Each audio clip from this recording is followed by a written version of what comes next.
Señor nuestro. Amén, amén y amén. Dios te bendiga abundantemente. Te saluda el pastor Javier Asfura desde la cabina de radio de la 106.3. Estás en tu programa Conectados con Dios en el nombre de Cristo. Así que bienvenido y bienvenida. Vamos a estudiar la palabra de Dios. Vamos a conocer cuál es esa perfecta voluntad del Padre. Vamos a escudriñar las escrituras, pero sobre todo vamos a entender qué es lo que Dios quiere para tu vida y para mi vida, y que podamos tener este tiempo maravilloso en el nombre de Cristo Jesús. Yo quiero que vayas conmigo a la carta a los Romanos capítulo 7, verso 15 en adelante. Romanos capítulo 7, verso 15 en adelante, por favor, en el nombre de Jesús. Déjeme ver. Gloria al Señor. Dios ha sido bueno, maravilloso. Dios es maravilloso. Amén. Romanos capítulo 7, verso 15 en adelante. ¿Qué dice la palabra de Dios? Gloria al Señor. Bendito sea su nombre, bendita sea su gracia y bendita sea su misericordia desde ahora y para siempre. Tenemos un problemita en el audio, así que sépanos comprender, por favor. Ya mañana va a estar restablecido, pero hoy estamos transmitiendo el mensaje, así que espero que lo esté recibiendo, pero sobre todo que lo compartamos. Bienvenidos y bienvenidas a su programa Conectados con Dios. Y hoy quiero hablarte de este tema: venciendo mi yo interno, venciendo mi propio yo. Y se encuentra en Romanos capítulo 7, verso 15 al 25, por favor. Así que tome su Biblia en este momento. Vamos a estudiar la palabra de Dios. Vamos a conectarnos con Dios. Vamos a conocer cuál es su voluntad. Y vamos a escudriñar las escrituras. ¿Qué dice Romanos capítulo 7, verso 15? Y mire lo que dice la palabra de Dios. Algo muy importante. El apóstol Pablo le escribe a la iglesia en Roma. Quiero que entiendas esto muy bien. Para entender bien y tener una interpretación correcta del texto, hacer una hermenéutica correcta y limpia, yo tengo que saber quién es el autor, quiénes son los destinatarios, cuál es el contexto en que, el año en que se escribe esta carta. En otras palabras, conocer el ambiente cultural, conocer el ambiente social, conocer qué es lo que está sucediendo en la época, en el momento, las tradiciones y la geografía donde se está desarrollando a quien se le está enviando esta carta. Cuando yo entiendo y aprendo de esto, puedo comprender el ambiente, el por qué Pablo le escribe a la iglesia de Roma y le dice lo que tiene que decirle. Es por eso que cuando usted y yo entramos a leer la Biblia, no solo es de leerle y decir, ya leí la Biblia, no. ¿A quién le está escribiendo el autor de la carta que tú estás leyendo? ¿En qué año fue hecho? Aproximadamente.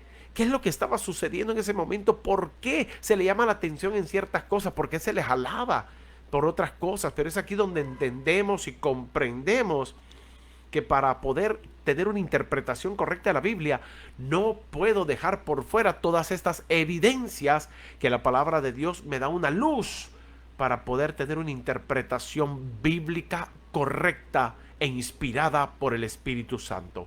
Así que Romanos capítulo 7, verso 15, tenemos a un apóstol Pablo escribiéndole a muchos cristianos, judíos y no judíos, gentiles que se convirtieron a Jesús y que viven en la ciudad de Roma, una ciudad totalmente pagana, llena de idolatría y llena de mucha inmoralidad, de cosas que no le agradan a Dios y que no sirven a Dios, una idolatría totalmente declarada a todos los vientos. Estamos hablando de una ciudad en donde persigue a los cristianos por cuanto no quieren doblar sus rodillas ante el César, que el nombre César es el título del emperador romano. Así que los que no doblaban rodillas y no le reconocían como Señor y Redentor, simple y sencillamente eran llevados al circo romano y morían como un espectáculo público, ya sea a través de carreras, a través de meterlos en la jaula de los tigres, de los leones, hermano, y morían como mártires por no negar a Cristo como nuestro Señor y Redentor.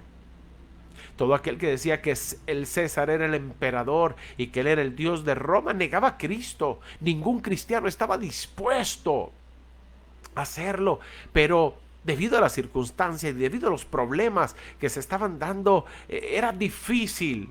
Las tentaciones, las pruebas, las dificultades, todo lo que venía a sus vidas. No era fácil ser cristiano en un ambiente tan agresivo espiritualmente hablando.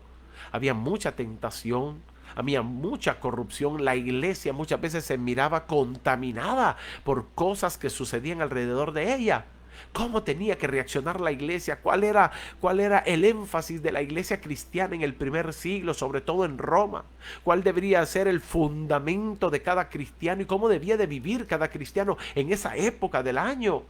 Es Pablo aquí entonces que empieza a hablar a través del Espíritu Santo, y desde el verso 15 le dice a los hermanos cristianos en Roma: porque lo que hago no lo entiendo, pues no hago lo que yo quiero, sino lo que aborrezco, eso hago. Mira esto, qué tremendo. ¿A qué se está refiriendo el apóstol Pablo cuando habla de esta manera? Bueno, el mismo Pablo, el que dijo una vez: imítenme a mí como yo imito a Cristo, está diciendo que él también es vulnerable al pecado muchas veces. Y que mientras usted y yo vivamos en la carne y vivamos en este cuerpo mortal, y mientras estemos viviendo sobre esta tierra, vamos a ser tentados en muchas áreas de nuestras vidas. Y hay áreas que son difíciles de entender en nuestros corazones. Hay áreas débiles que las tenemos que fortalecer en el Espíritu Santo, y solo así podemos mantenernos firmes en el nombre poderoso de Jesús. Pablo reconoce su naturaleza humana.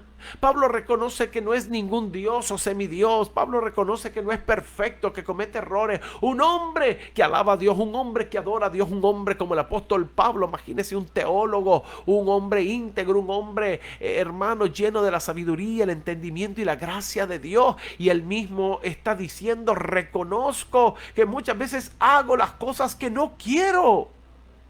Aborrezco a veces las cosas que yo hago.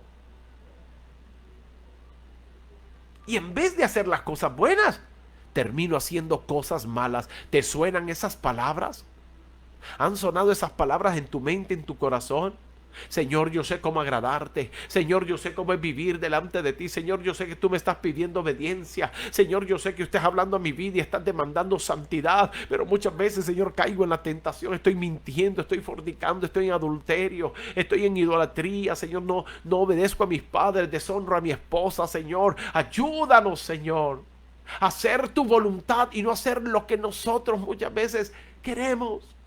En nuestra mente tenemos el pensamiento de obedecer a Dios, pero este cuerpo te pide que hagas todo lo contrario.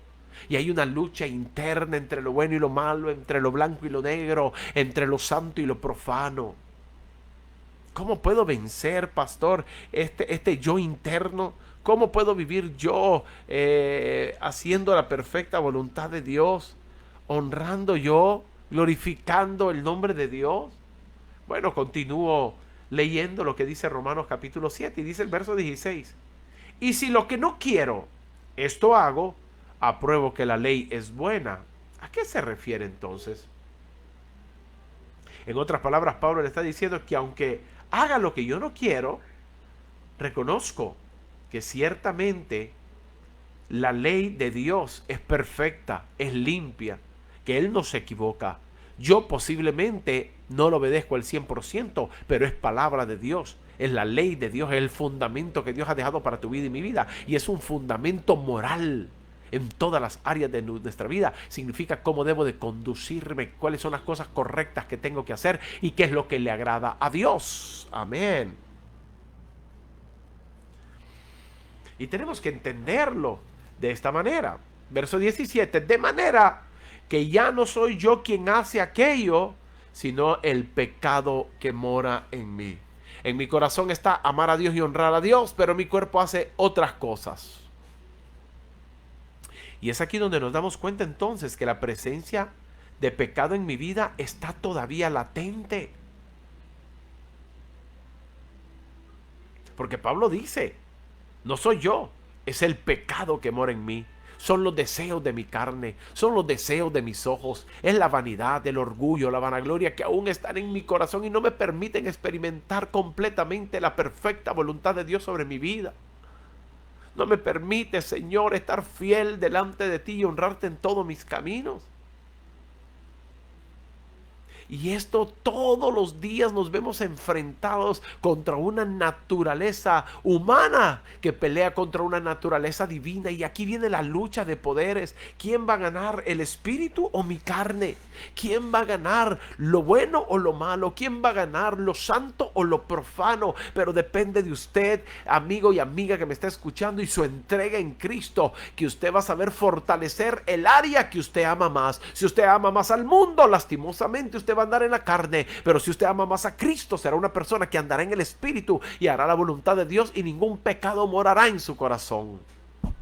Si el apóstol Pablo no orara, si el apóstol Pablo no leyera la Biblia, si el apóstol Pablo no ministrara, si el apóstol Pablo no evangelizara y no levantara nuevas iglesias, créame que hubiera caído en una pasividad espiritual, se desconectaría de Dios y estaría muerto espiritualmente hablando. Verso 18. Y yo sé que en mí, esto es, en mi carne, no mora el bien, porque el querer el bien está en mí, pero no hacerlo. Mire esto, qué importante. Yo sé que quiero hacer el bien, yo sé que quiero lo mejor para mi vida y mi familia, yo sé que lo que estoy tomando, las decisiones que debo de tomar, tiene que ser para, bueno, para nuestro bienestar y ser de bendición. Pero muchas veces hacemos las cosas malas. Por eso el verso 19 dice, porque no hago el bien que quiero, sino el mal que yo no quiero, eso hago. ¿Y por qué entonces es repetitivo el pecado en nuestras vidas, pastor? ¿Por qué muchas veces cometemos este errado? Es que simple y sencillamente es un proceso, la santificación es un proceso. Por eso Filipenses capítulo 1 verso 6 nos dice, estando persuadido de esto, que el que comenzó la buena obra en nosotros la perfeccionará hasta el día de nuestro Señor Jesucristo. Cristo, cuando levante a su iglesia y vuelva por su iglesia, la iglesia será transformada, será perfeccionada, será rebosada en la presencia de Dios. Tendremos un encuentro personal con Cristo Jesús, nuestro Señor y Rey, e iremos a las bodas del Cordero, y ahí es donde seremos tal como Él es, a la estatura del varón perfecto, espirituales como Él es espiritual, y ningún pecado va a dominar sobre nuestras vidas. Pero depende de usted y depende de mí esa entrega total, el volverme a Cristo y tener mi mente, mi corazón y mis fuerzas centradas en el poder de Dios y no en mi gracia, no en mi poder, no en mi sabiduría, porque yo, separado de Dios, nada puedo hacer. Amén. Así que vemos un Pablo diciéndole, amados hermanos, no se desanimen, manténganse firmes, sigan constantes en la obra de Dios, guarden la palabra de Cristo. El verso 19 dice, porque no hago el bien que quiero, sino el mal que no quiero, eso hago. Soy humano, todavía soy de carne, cometo errores, pero bendito sea el nombre de nuestro Señor Jesucristo, que hemos sido lavados con la sangre del Cordero y que nos santificas cada día más, y llegar el momento en que el pecado, ni las situaciones, ni las aflicciones, ni los quebrantos nos podrán, hermano, hacer daño a nuestros corazones, sino que tendremos la paz de Cristo, la salvación de Cristo y vida eterna que hay solo en Jesucristo, nuestro Señor y nuestro Salvador. Y verso 20 continúa el apóstol Pablo. Y si hago lo que no quiero, ya no lo hago yo, sino el pecado que mora en mí. Así que, queriendo yo hacer el bien, hallo esta ley, que el mal está en mí. Porque según el hombre interior, me deleito en la ley de Dios. Verso 23. Pero veo en otra ley, en mis miembros, que se revela contra la ley de mi mente y que me lleva cautivo a la ley del pecado que está en mis miembros. Aleluya. Miserable de mí, dice el apóstol Pablo, ¿quién me librará de este cuerpo de muerte? Imagínese la aflicción y el quebranto que hay en aquellos que por una X o Y razón le fallamos al Señor. ¿Cómo se siente nuestro corazón? Nos sentimos redarguidos, el Espíritu Santo se entristece, el Espíritu Santo se aparta y se hace a un lado, porque le permitimos al enemigo dañar nuestros corazones. Pero si usted y yo hoy le decimos, Señor, mora en medio de nuestras vidas, Señor, guárdanos y líbranos de tentación y de todo mal, fortalécenos en el yo interior, Señor, no permitas que nuestros pies traspiecen, Señor, en piedra de caída, Señor, sino que nos mantengamos firmes creyendo, Señor, que tú eres nuestro Señor y Rey. La palabra Elimelech significa Dios es mi Rey. Dios es mi Rey, Elimelech. Dios es mi rey. Y si Él es mi rey, viviré en obediencia, guardaré su palabra y sus mandamientos. Por muy grande que sean las tentaciones, me mantendré firme al Señor. Por muy grande que sea astuto el enemigo, guardaré mis mandamientos y mi palabra para Cristo. Este es el testimonio que tengo que dar y el que tiene que dar usted y yo desde ahora y para siempre. Pablo llegó a decir, miserable de mí, con signos de admiración. ¿Quién me librará de este cuerpo de muerte, Señor? El hacer lo malo yo no lo quiero. Yo quiero hacer las cosas buenas. Pero muchas veces caigo en las trampas del enemigo. Y es aquí cuando usted y yo nos vamos a fortalecer en el Señor. Es aquí donde usted y yo nos vamos a guardar para Cristo. Cierro con el verso 25. Oiga esto. Mas gracias doy a Dios por Jesucristo Señor nuestro. Así que yo mismo con la mente sirvo a la ley de Dios, mas con la carne a la ley del pecado. La palabra santificación, la palabra guardarse para Dios, la palabra santificarse para el Rey, es un término que usted y yo tenemos que estarlo predicando todos los días en el nombre de Jesús, viviéndolo todos los días en el nombre de Jesús, poniéndolo por obra y por práctica en nuestras vidas, en nuestros hogares y nuestras familias. ¿Cómo puedo vencer ese yo interno? Busca más de Cristo, conéctate con Dios todos los días, búsquelo en oración a través de su palabra, haz las cosas buenas, experimenta lo que significa obediencia a Cristo, guardarte de todo mal, hacer lo que a Él le agrada y honrar a Dios por sobre todas las cosas. Así que yo te animo, amigo, usted que nos están sintonizando, conectémonos con Dios cada día. Amemos a Dios por sobre todas las cosas. Sirvamos a Dios con todo nuestro corazón. Y experimentemos la buena voluntad de Dios, agradable y perfecta para cada una de nuestras vidas en el nombre de Cristo Jesús. Ahí donde estás, quiero orar por tu vida. Padre, gracias, Señor, porque me identifico con el apóstol Pablo. Las cosas que no quiero hacer, esas hago. Y las cosas que debería de estar haciendo, no las estoy haciendo. Señor, solo puedo decirte, limpia mi corazón, purifícame, perdóname, renuévame y restáurame. Haz tu perfecta voluntad, Señor, sobre cada vida, sobre cada hogar y cada familia que esté en sintonía conectados con Dios. Padre, renueva tu relación con ellos, santifícales por completo, restaura, Señor, sus vidas para tu gloria y honra. Creo y declaro que tú les amas, que tú les bendices y que tú les guardas abundantemente. Y la paz de Dios y la gracia de Dios y el favor de Cristo sobreabunden en tu vida, en tu hogar y tu familia, desde ahora y para siempre. Gracias, Espíritu Santo. Ayúdanos a ser perseverantes, a permanecer en tu palabra, a guardar tus mandamientos y a ser fieles solamente a ti, nuestro Señor y Salvador. En el nombre de Cristo lo pedimos, Padre. Amén, amén y amén. Dios te bendiga abundantemente. Te saluda el pastor Javier Asfura desde la cabina de radio de la 106.3 y a través de las redes sociales del Facebook Live. Así que estás en tu programa Conectados con Dios, bendiciones de lo alto. Y si usted no tiene una iglesia donde congregarse, donde ir, donde ser edificado con la palabra, te invito todos los domingos de 10 a 12 del mediodía en el Hotel París, en el centro de la ciudad de La Ceiba. Venga, acompáñenos, no sé de dónde vendría, qué tan largo viene, pero bueno, si Dios te da la oportunidad, venga, congréguese, alabemos y adoremos a Dios, seamos edificados y ministrados en la presencia del Espíritu Santo, que tanto lo estamos necesitando en Cristo Jesús, Señor nuestro. Así que por mi parte esto ha sido todo por hoy. Le amamos con todo nuestro corazón y le bendigo en el nombre de Jesús. Recuerda, Cristo vuelve por su iglesia, no tarda en aparecer. Dios te bendiga abundantemente y será hasta la próxima, hasta el día de mañana, si así Dios lo permite. Shalom, la paz de Dios, bendiciones a todos.